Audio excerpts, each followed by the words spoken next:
Mchezaji wetu Pacome Zouzoua baada ya kutolewa jana uwanjani kwa msaada wa ambulance alipelekwa moja kwa moja kwenye hospitali ya Aga Khan, na kwa sababu ya jeraha lake kuwa baya kama ambavyo mmeliona, na nisingependa sana kwenda kwenye details kuzungumza kuhusu jeraha lake, tulimpeleka Aga Khan na akaingia moja kwa moja emergency, na jopo la wataalamu pale Aga Khan kwa kushirikiana na madaktari wa klabu yetu Young Africans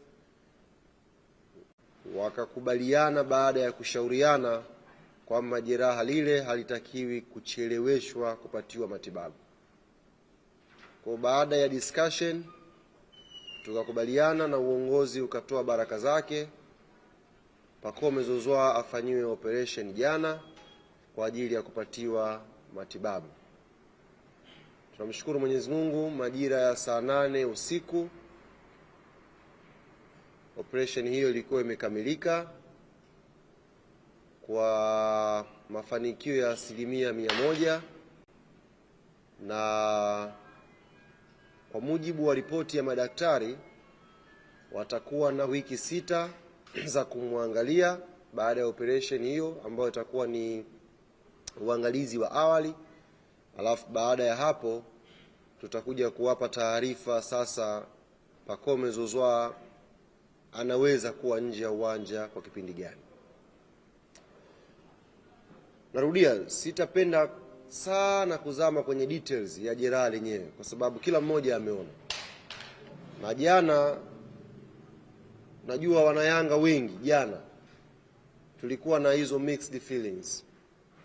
Kuna wakati tulikuwa na furaha kwa sababu tumechukua ubingwa wa 5 mfululizo, lakini ndani ya mioyo yetu kuna simanzi ilikuwa inatembea kwa sababu mwanajeshi wetu mmoja ambaye tangia ameanza kuvaa jezi ya klabu yetu amekuwa akijitoa kwa 100% kwa ubora wake mkubwa kuhakikisha klabu yetu inapata mafanikio.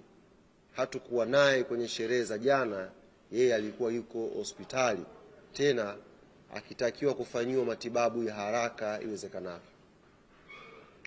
Ilituumiza sana wakati wa mapumziko vilio vilitawala kwenye dressing room yetu. Nichukue fursa hii kumpongeza sana one of the senior player kwenye timu yetu, Salum Abubakar Shuaboy, ambaye aliplay part kubwa mno kuhakikisha anazungumza na wachezaji wenzake kuwaweka sawa warudi kiakili kuicheza second half ya jana. Experience yake ilitusaidia kwenye dressing room, lakini hali haikuwa nzuri. Simanzi ilitawala kwa sababu ni jeraha kubwa kutokea kwa mchezaji, na nafikiri kwenye ligi yetu kwa uwanjani baada ya muda mrefu nafikiri ndio jeraha ambalo tumekutana nalo kwenye ligi yetu.